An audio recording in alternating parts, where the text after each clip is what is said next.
नमस्कार, prime time के आज के इस अंक में आपका स्वागत है। मैं हूं कीर्ति सलाथिया और आप देख रहे हैं द फोर्थ वन इंडिया। आइए बुलेटिन में सबसे पहले नजर डालते हैं आज दिन भर की प्रमुख खबरों पर। पीएम मोदी ने कर्नाटक की कांग्रेस सरकार पर किया हमला, बोले राज्य में कट्टरपंथी ताकतें हुई मजबूत, कांग्रेस चलाती है वसूली गैंग, कहा कि बीजेपी का संकल्प है विकसित और आत्मनिर्भर भारत का निर्माण करना। राजनाथ सिंह ने लखनऊ लोकसभा सीट से किया नामांकन दाखिल, लखनऊ लोकसभा सीट पर 2014 और 2019 में भी जीत हासिल कर चुके हैं राजनाथ सिंह। सैकड़ों की संख्या में भाजपा कार्यकर्ता राजनाथ सिंह के रोड शो में हुए शामिल। पीडीपी प्रत्याशी वहीदुर रहमान पारा ने श्रीनगर के कई इलाकों में किया चुनाव प्रचार, लोकतांत्रिक अधिकारों की बहाली के लिए पीडीपी का समर्थन करने का लोगों से किया आग्रह, कहा लोकतांत्रिक अधिकारों को पुनः प्राप्त करने का एक अवसर है ये चुनाव। जम्मू कश्मीर में अप्रैल के अंतिम दिनों में मौसम के बदले रुख से तापमान में आई गिरावट, ताजा बर्फबारी के बाद बर्फ की सफेद चादर से ढकी गुरेज घाटी, भारी बारिश से कई सड़क मार्ग हुए बंद। तो यह थी आज दिन भर की कुछ बड़ी खबरें और बुलेटिन में अब आगे बढ़ते हैं और देखते हैं खबरों को विस्तार के साथ। पीएम मोदी ने कर्नाटक की कांग्रेस सरकार पर हमला करते हुए मतदाताओं से वोटिंग की अपील की है कि 2024 का चुनाव भारत का भविष्य तय करेगा। इन चुनावों का लक्ष्य एक विकसित और आत्मनिर्भर भारत का निर्माण करना और देश को दुनिया की तीसरी सबसे बड़ी अर्थव्यवस्था में बदलना है। प्रधानमंत्री नरेंद्र मोदी ने कहा कि बीजेपी का संकल्प भारत को मैन्युफैक्चरिंग हब बनाना है और मोदी का विजन क्लियर है। वहीं कर्नाटक की रैली में पीएम ने कांग्रेस को जमकर निशाने पर लिया। उन्होंने कहा कि पिछले 10 वर्षों में मोदी ने हर उस वर्ग की चिंता की है जिसे कांग्रेस ने बदहाली का जीवन जीने पर मजबूर किया था। उन्होंने कहा कि राज्य में कट्टरपंथी ताकतें मजबूत हुई हैं जिनसे दिन दिहाड़े ब्लास्ट होता है। टेक हब के रूप में पूरे विश्व में हमारे कर्नाटका ने देश का नाम ऊंचा किया। आज कांग्रेस सरकार ने ये टेक हब को टैंकर हब बना दिया, टैंकर हब बना दिया। पानी के लिए टैंकर माफिया लोग मनमानी वसूली कर रहे हैं और इसका भी कमीशन कांग्रेस के लोगों तक पहुंच रहा है। लेकिन कांग्रेस इतने से संतुष्ट नहीं है। ये लोग 2G स्कैम जैसा लाखों करोड़ के घोटालों वाला स्कैम करने के लिए सपने देख रहे हैं। आप मुझे बताइए, 7 मई को कर्नाटका को लूटने वालों को सजा मिलनी चाहिए कि नहीं मिलनी चाहिए? सजा मिलनी चाहिए कि नहीं मिलनी चाहिए? कांग्रेस के भ्रष्टाचार का हिसाब करना चाहिए कि नहीं करना चाहिए? चून करके कांग्रेस को साफ करना चाहिए कि नहीं करना चाहिए? करेंगे, पूरे कर्नाटका में कर देंगे, हमारे बागलकोट में कर देंगे, पूरे इस क्षेत्र में कर देंगे। सोशल मीडिया पर डीप फेक तकनीक के गलत इस्तेमाल को लेकर भी पीएम मोदी ने लोगों को आगाह किया। पीएम ने कहा, मैंने समाज से जुड़ने के लिए इसका सकारात्मक इस्तेमाल किया है, लेकिन जो लोग चुनाव हार गए हैं ये लोग फर्जी वीडियो बना रहे हैं और एआई तकनीक का इस्तेमाल करके मेरी आवाज में वीडियो बना रहे हैं। मैं आपसे अपील करता हूं कि ऐसी चीजें जहां भी दिखें उन्हें रिपोर्ट करें। पीएम ने कहा, मध्य प्रदेश चुनाव में अमिताभ बच्चन की आवाज में ऐसी बातें चलाई गई कि उन्हें इसकी शिकायत दर्ज करानी पड़ी। क्योंकि मैंने इस ताकत का सदुपयोग किया, समाज से जुड़ने के लिए उपयोग किया, समाज की भावनाओं को समझने के लिए उपयोग किया, सही बात पहुंचाने के लिए उपयोग किया। लेकिन जो लोग चुनाव हार चुके हैं, मैदान खो चुके हैं, ये लोग इन दिनों टेक्नोलॉजी का उपयोग करके फेक वीडियो बना रहे हैं। आर्टिफिशियल इंटेलिजेंस का दुरुपयोग करते हुए मेरी आवाज में ऐसी भद्दी चीजें आजकल सोशल मीडिया में डाल रहे हैं कि बहुत बड़ा खतरा पैदा हो रहा है। और इसलिए मेरी देशवासियों की अपील है कि कोई भी फेक वीडियो आपको नजर आए, आप पुलिस को जानकारी दो, हमारी पार्टी को जानकारी दो, कानूनी लोगों पर कार्रवाई होगी और उनको सबक सिखाया जाएगा। ये देश का कानून किसी के साथ भी प्रकार के खेल खेलने की इजाजत नहीं देता है। मध्य प्रदेश में चुनाव था, अमिताभ बच्चन की आवाज में उन्होंने ऐसी खबरें चलाई, आखिरकार अमिताभ बच्चन को एक FIR करना पड़ा, वो लोग सारे पकड़े गए। ये खेल बहुत बढ़ाया इन लोगों ने हताशा और निराशा में। और इसलिए मेरे भाइयों बहनों, हमें जागरूक रहने की जरूरत है। ये कोई भी फेक चीज है, उस पर भरोसा मत करो। रक्षा मंत्री राजनाथ सिंह और लखनऊ लोकसभा सीट से भाजपा प्रत्याशी राजनाथ सिंह ने आज अपना नामांकन दाखिल कर दिया। नामांकन दाखिल करने के लिए राजनाथ सिंह अपने समर्थकों के साथ रोड शो करते हुए कलेक्ट्रेट पहुंचे। इस अवसर पर उत्तर प्रदेश के मुख्यमंत्री योगी आदित्यनाथ, उत्तराखंड के मुख्यमंत्री पुष्कर सिंह धामी, उप मुख्यमंत्री ब्रजेश पाठक और उप मुख्यमंत्री केशव प्रसाद मौर्य सहित कई नेता और सैकड़ों की संख्या में भाजपा कार्यकर्ता भी राजनाथ सिंह के रोड शो में शामिल हुए। आपको बता दें कि राजनाथ सिंह ने लखनऊ लोकसभा सीट पर 2014 और 2019 में भी भारी जीत हासिल की थी। वहीं भारतीय जनता पार्टी द्वारा उन्हें तीसरी बार लखनऊ लोकसभा सीट से प्रत्याशी बनाया गया है। राजनाथ सिंह के एक बार फिर प्रत्याशी बनने से भाजपा कार्यकर्ता बेहद उत्साहित हैं और तीसरी बार भी उनकी जीत के प्रति आश्वस्त नजर आ रहे हैं।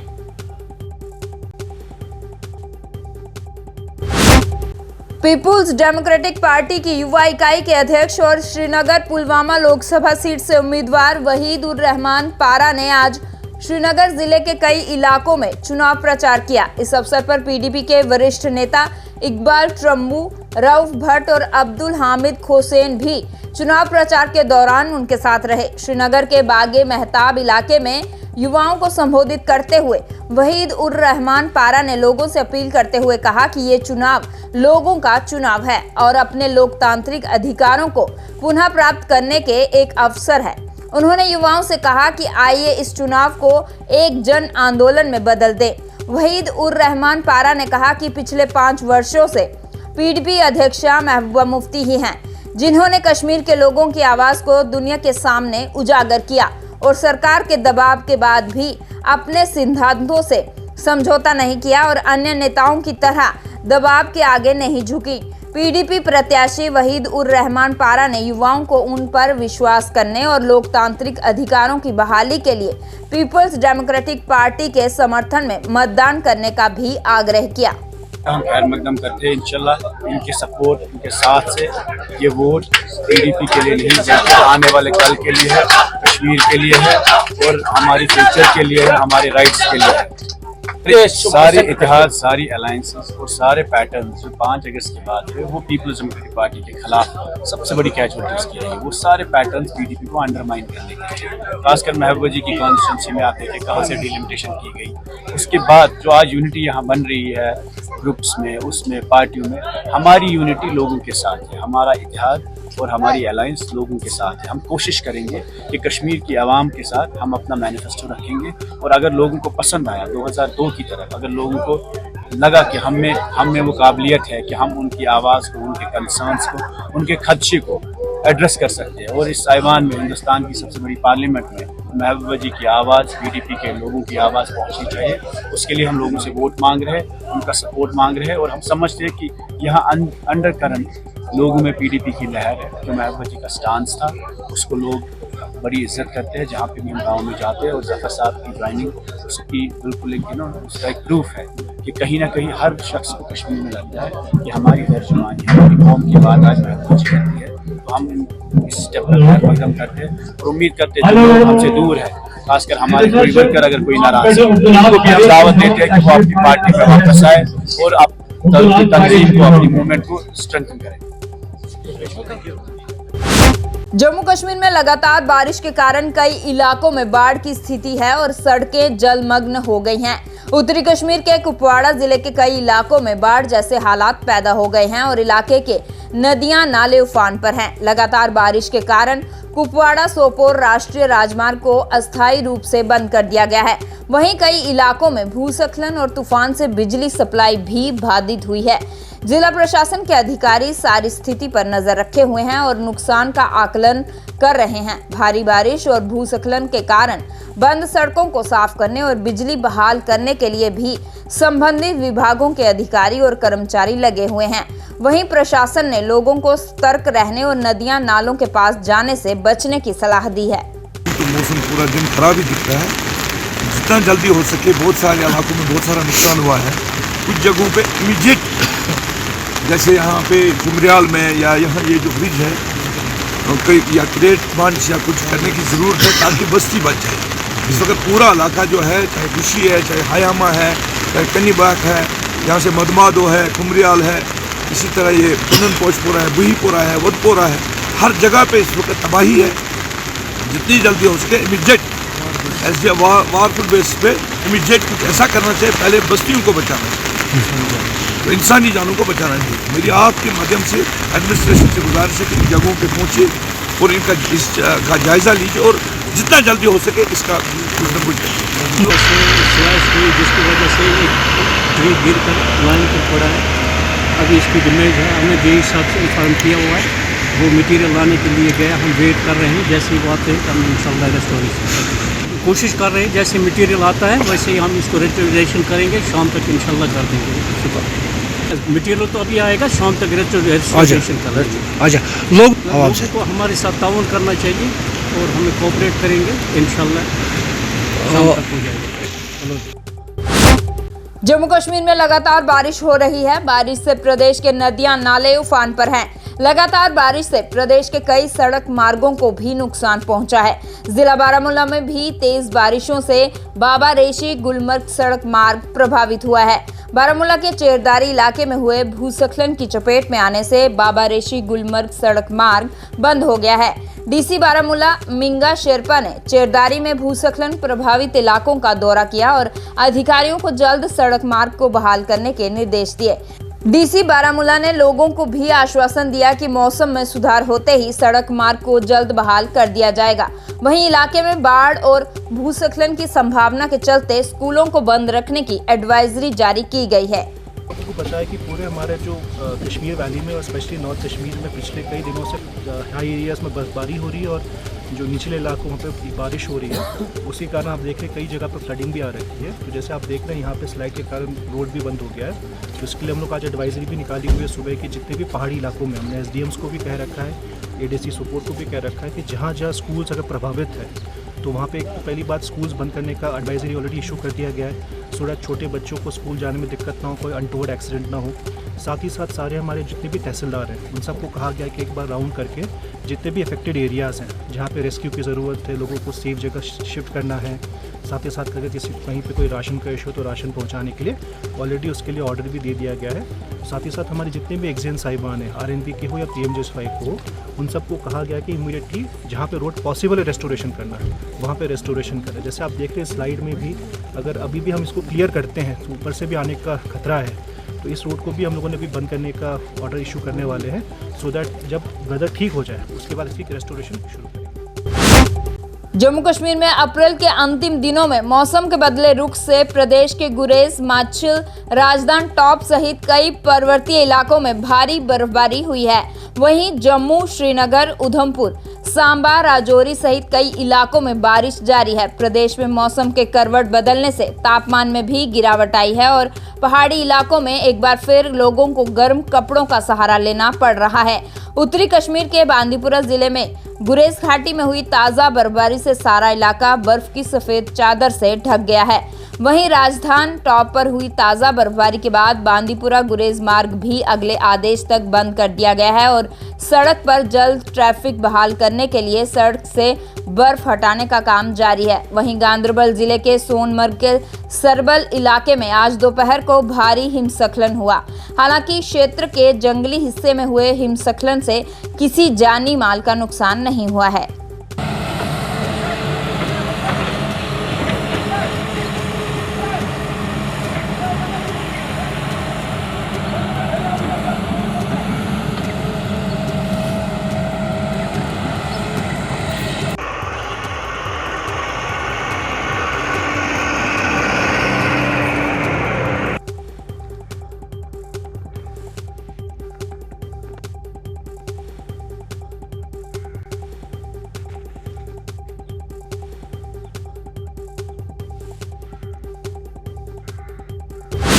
Jammu Kashmir United movement Srinagar Lok Sabha seat पर जम्मू कश्मीर अपनी पार्टी के उम्मीदवार अशरफ मीर का समर्थन करेगी।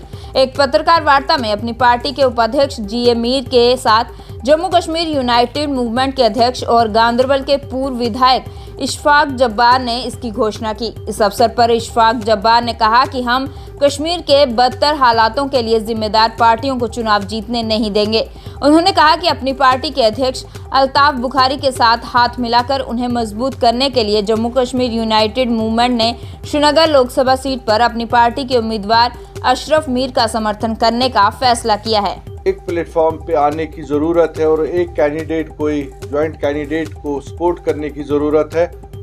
हालांकि आप सबको पता है कि मैं भी खुद भी एक कैंडिडेट था जो मेरी पार्टी ने मुझे खड़ा किया था, लेकिन जब हमें लगा कि यहाँ अगर हम सारे वोट को बांटेंगे तो मुमकिन है कि उस सूरत हाल में ऐसा कैंडिडेट आ सकता है कि जो जम्मू कश्मीर के आवाम को एक्सपेक्टेशंस है आज की डेट में अल्ताफ बुखारी साहब पे या हमारी जमात पे, वो शायद फुलफिल नहीं हो पाता। क्योंकि इस वजह से हमने आज फैसला किया है कि हमने काफ़ी गौर खोज करने के बाद, अपने साथियों से बात करने के बाद, कि जम्मू कश्मीर अपनी पार्टी का जो कैंडिडेट है, हमारे कोलीग भी है जनाब अशरफ मीर साहब, और उनको हम अपना भरपूर ताउन देंगे, चाहे वो ज़िला गांदरबल से होगा, श्रीनगर से होगा, बडगाम से होगा, पुलवामा से होगा, शोपियां से होगा, जितना भी हमारा काडर है इंशाअल्लाह रहमान एक एक वोट हम कोशिश करेंगे कि जो अशरफ मीर साहब की पार्टी है, जो ये हमारे जॉइंट कैंडिडेट है, इंशाअल्लाह रहमान अब इनको हम कामयाब करेंगे। इसलिए आज आप लोगों को यहाँ पे हमने इनवाइट किया था। और जो गुलाम हसन मीर साहब है, ये मेरे वालिद मोहतरम के बड़े कोलीग रहे हैं, इनका हमें बेहद एहतराम है और इनकी जो सियासी एक नज़रिया है, इनकी बसीरत है, वो भी हमें इंशाअल्लाह उससे भी हम फ़ायदा ले लेंगे ताकि हमारा जो कैंडिडेट है इंशाअल्लाह रहमान वो कामयाब हो। और जितने भी ताकतें इस वक्त जिन्होंने जम्मू कश्मीर में 70 सालों से हमें रोंदा, हमारे जज्बातों के साथ खिलवाड़ किया, कुल मिला के मैं समझता हूँ कि हमारे पास बहुत सारे चैलेंज हैं जो हमें जॉइंटली दिल्ली में जो भी सरकार आए वज़ीर आज़म साहब के पास जाना पड़ेगा, चाहे वो हमारे जवानों की रिहाई है जो कैदों में अभी है, चाहे वो वेरिफिकेशन को लेके जो मामलात है जो CID में उनके चलते हैं, चाहे वो जो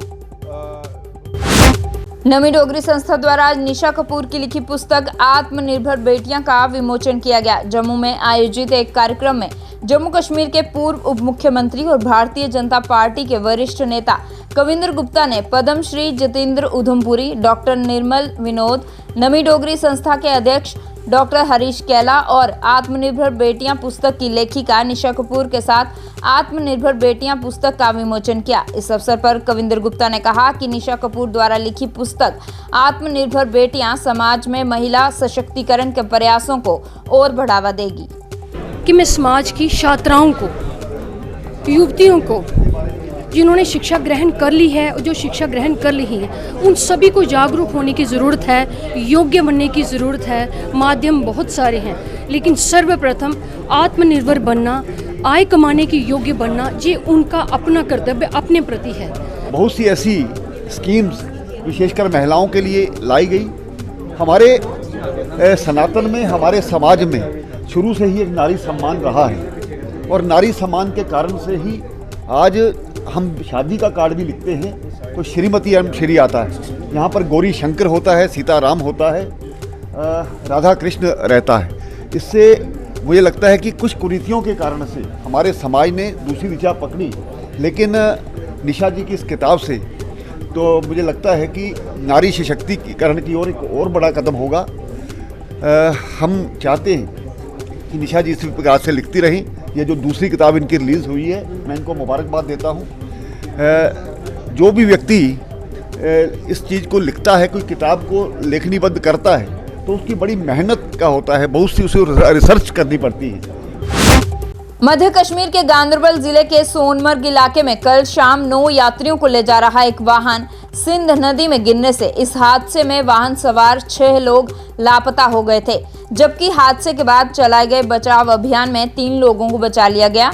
वहीं आज दूसरे दिन भी लापता लोगों की तलाश में बचाव अभियान जारी रहा और लापता 2 लोगों में से एक का शव बरामद कर लिया गया है, जबकि दूसरे शव का पता लगाने के प्रयास जारी हैं। आपको बता दें कि कल शाम श्रीनगर लेह राजमार्ग पर एक तवेरा वाहन 9 लोगों को लेकर जा रहा था, तभी गगनैर इलाके में वाहन सिंध नदी में गिरने से हादसे का शिकार हो गया।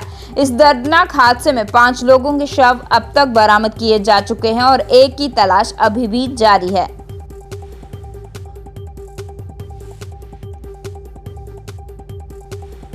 प्राइम टाइम के आज के इस अंक में बस इतना ही। इसके साथ ही हमारी सारी टीम को दीजिए इजाजत और आप जुड़े रहिए द 4th वन इंडिया के साथ। धन्यवाद। शुभ रात्रि।